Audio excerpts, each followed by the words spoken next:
Principles of Operating Systems, Chapter 8, Security, Antivirus, Encryption and Decryption.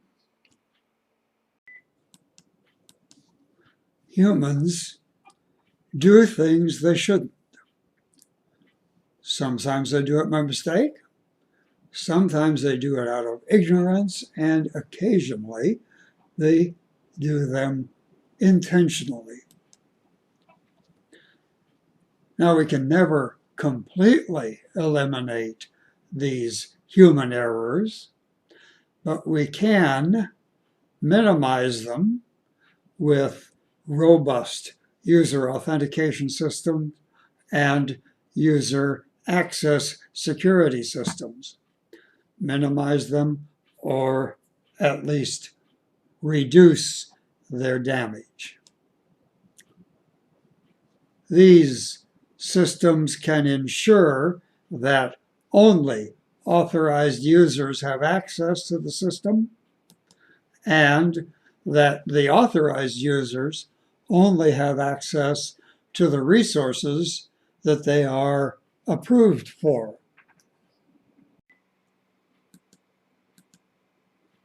All humans make mistakes. In the IBM 2014 Cybersecurity Index reports 95% of all security incidents involve human error. Many of these are security attacks from external attackers who use human weakness to lure insiders in the organizations to provide them access to sensitive information.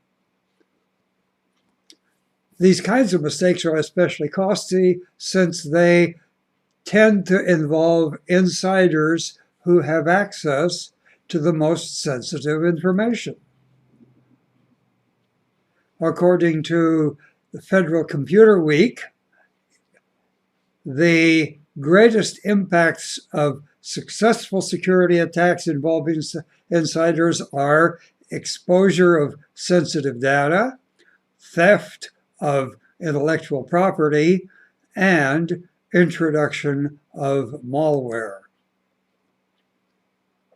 This report is reported that 59% majority of the respondents agree most of the security threats that result from insiders are innocent mistakes and not malicious abuse of privileges. One of the leading errors made by insiders is to send documents to the wrong recipients. This is actually fairly easy to avoid because there are security controls available for monitoring sensitive information. These kinds of controls used to be considered really complex, expensive to deploy, but vendors have in recent years simplified them, made them much easier to implement. That has reduced the level of user involvement and has led to the increased use of these controls. They can also prevent users from doing other inappropriate things with the sensitive information, like sending them home via email, putting them up on file sharing sites, or copying them to removable media. The greater use of personal devices has also increased the problems of lost or stolen devices. Again, technology is available to help police what happens to the data when that happens. Some of the technology lets the sensitive data be wiped remotely if the devices fall into the wrong hands. Human error is also a factor in security incidents caused by the most trusted and highly skilled insiders, even system and network administrators. According to the IBM report, some of the most commonly recorded forms of human error are system misconfigurations, poor patch management, and the use of default names and passwords. There are a number of security controls that organizations should use to guard against these kinds of threats.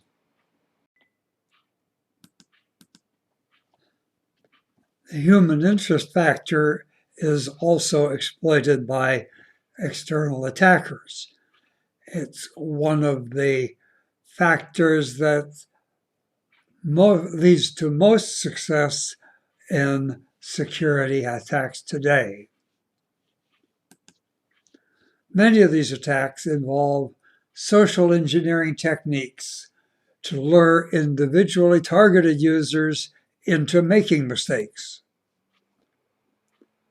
According to Verizon's data breach investigation support in 2013, 95% of advanced and targeted attacks involved spear phishing, with emails containing malicious attachments that can cause malware to be downloaded. This gives attackers a foothold into the organization where they can move laterally in search of valuable information.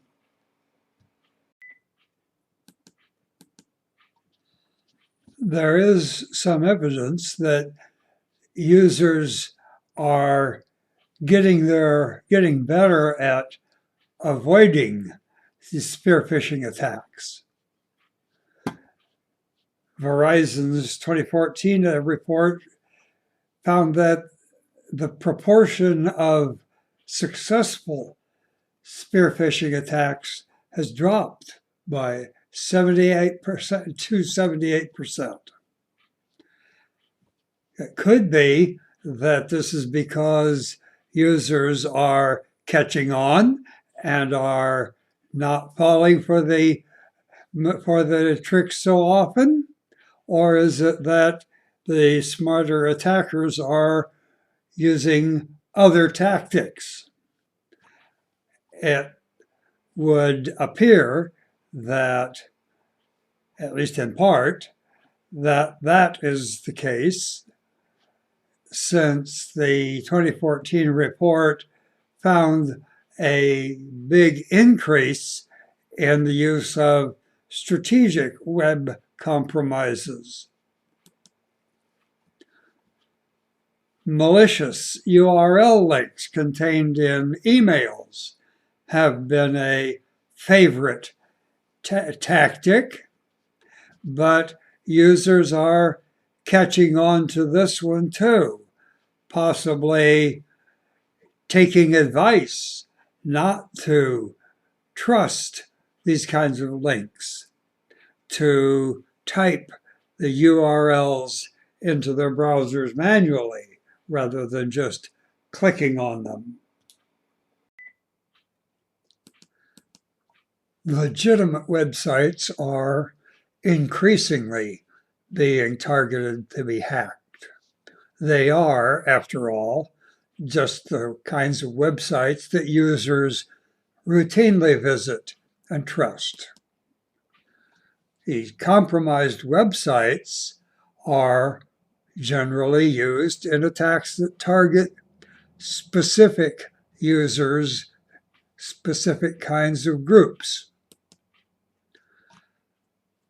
There's also been an increase in the watering hole attacks, named that way because they mimic tactics of animals waiting around water holes for their prey to come and visit.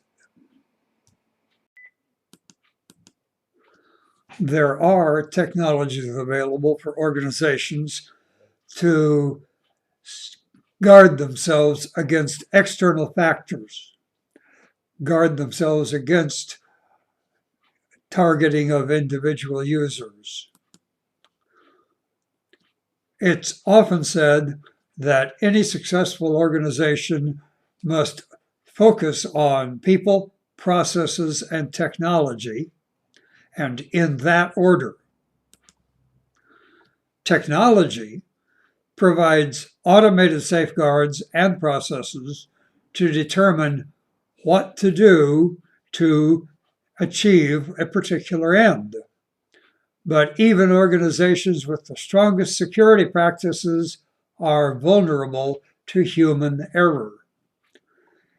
In order to make any changes, it has to be possible for humans to make those changes. And if they're making changes, they might easily make the wrong changes. Often, not enough attention is paid to the people part of that system. Technology and processes have to be combined with employee education to hold down errors through social engineering, to maintain awareness of potential damage caused by carelessness. Employees have to be kept aware of the threats they face and the part they are expected to play in guarding against them.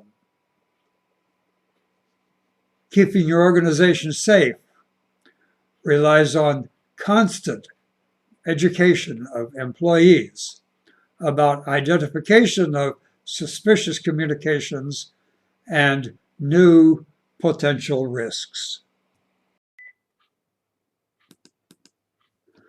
User access refers to the mechanisms by which the users gain access to system resources.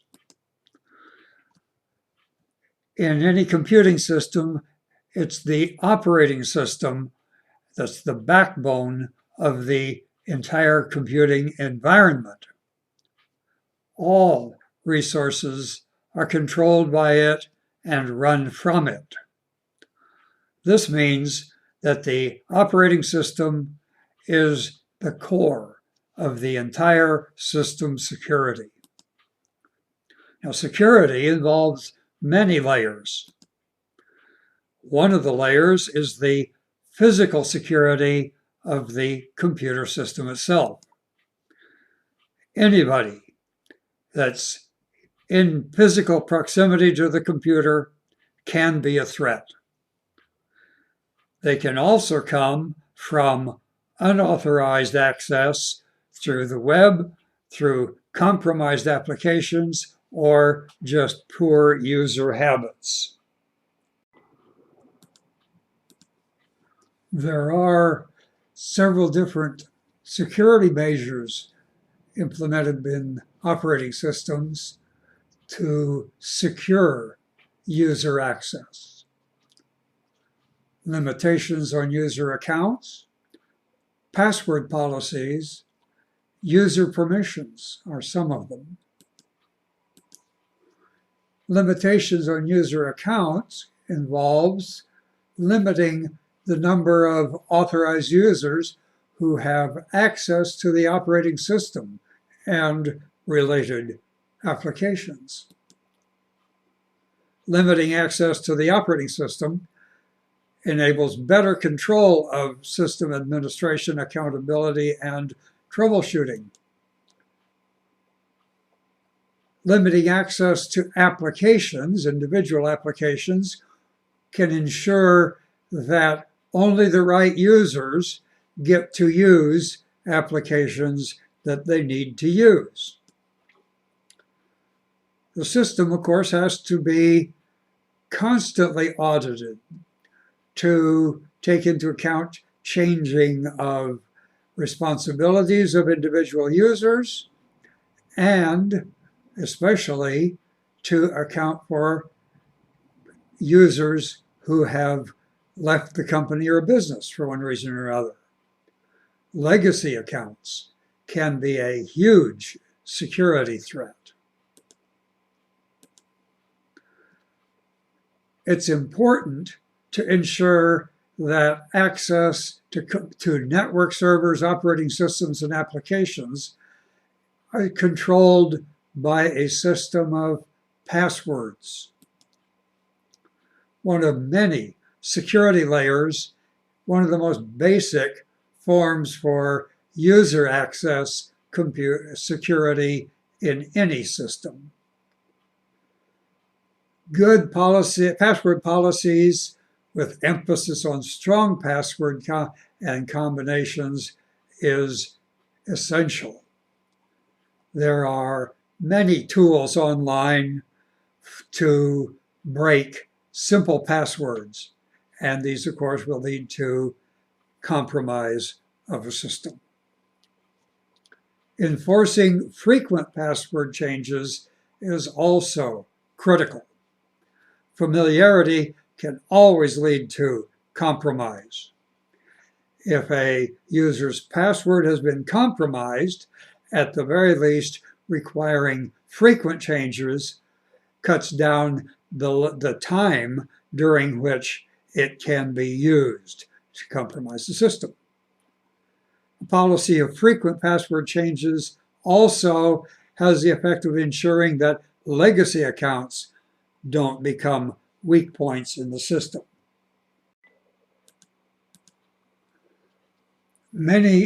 Most computer systems involve methods for protecting files from accidental and deliberate damage.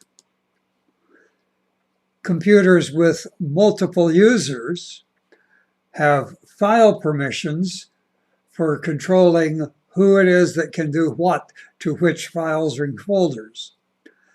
For example, a given user might be able to read contents of a file or folder, but not be allowed to modify or delete them. A user may be given permission to read and modify, but not to execute the programs involved. Or some users might be able to see the contents of a file or folder. Permissions are a system for protecting against unauthorized tampering, destruction, and of information, and keeping private information confidential. Another protection mechanism in many systems is the read-only flag. When it's turned on for a file, that file can only be read, examined. The contents cannot be modified.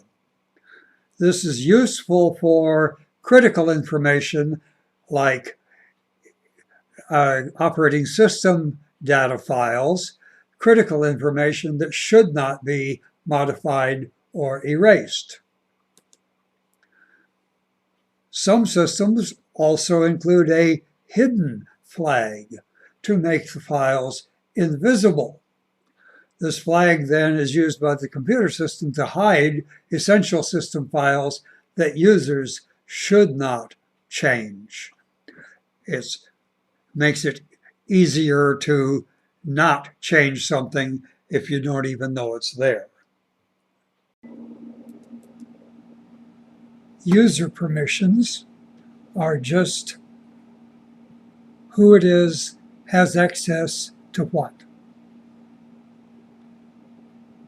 An application can have many authorized users, but they do not all have to have the same kinds of access. Some users can have the ability to do access in one way to carry out a few functions. They may, for example, be allowed to navigate within certain areas of an application. Other users might have more advanced privileges, can do other things, might have full access to all the operations.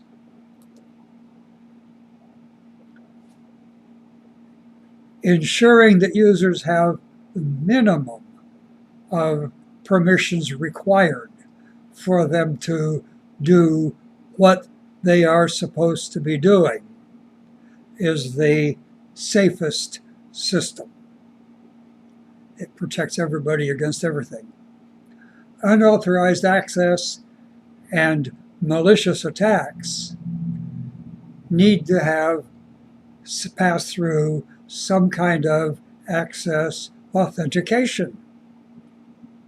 User permissions can determine and control attacks and damage done by these attacks. Accounts that have administrative and super user access are the ones that can do the most damage, so they are the ones that are most at risk of malicious actors trying to access them, trying to use them. Limiting access to approved users is not going to eliminate user errors, but it does tend to limit the effects of the errors. It permits errors to affect only the resources for which that particular user has authorized access. Information security involves security of data, applications, and of the operating system itself. And all of these things can be in danger at times. The threats to these might be due to mistakes made by humans, malicious programs or people, or existing vulnerability in the system. On the following slide, we'll describe measures that highlight the role of the operating system in maintaining security.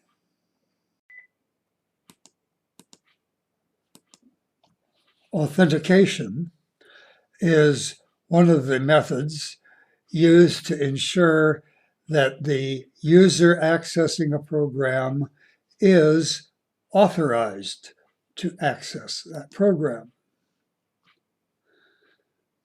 The operating system provides authentication using usernames and passwords, key cards, user attributes.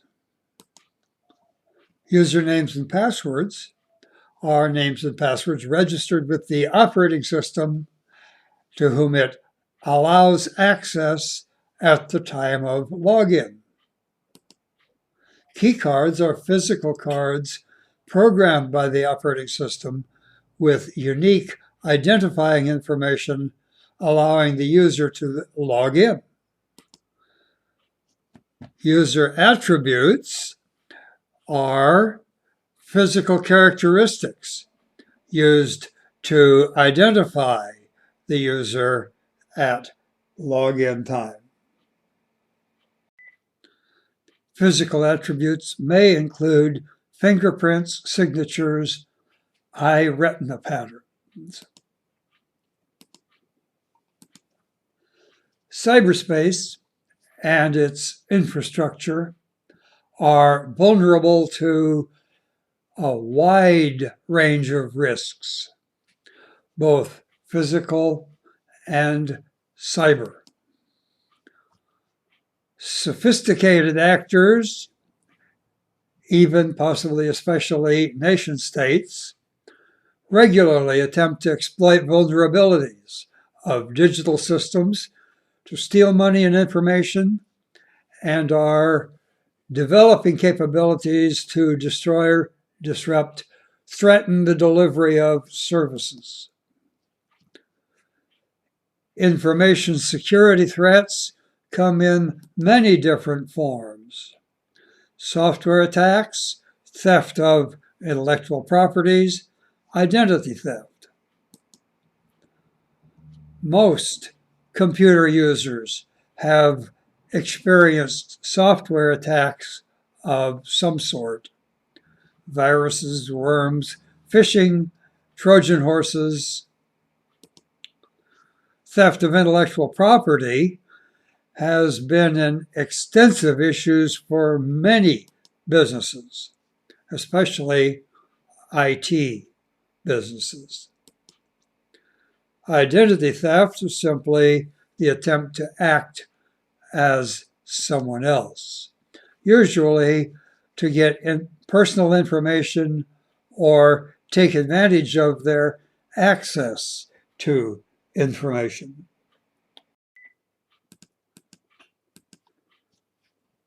Some more common threats are theft of equipment or information, sabotage, and extortion of information.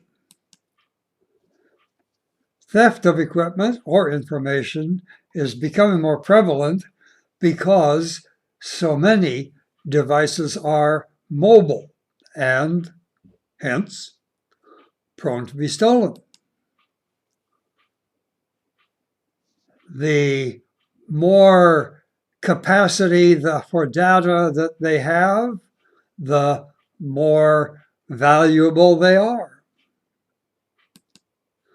Sabotage is the modification or destruction of an organization's website, often in an attempt to cause loss of confidence on the part of its customers. Theft of a company's property or information can result in an attempt to extort money or property for the return of the information or property. Ransomware is an example. There are many ways to help protect against most of these kinds of attacks. The most functional is just to make sure that the users are careful. But well-designed operating systems can provide an extra level of protection against these external threats and against human errors, programming errors, and physical malfunctions. Just what kind of threats a system will have to be designed to work with or protect against vary greatly depending on the circumstances and what kind of an organization it is.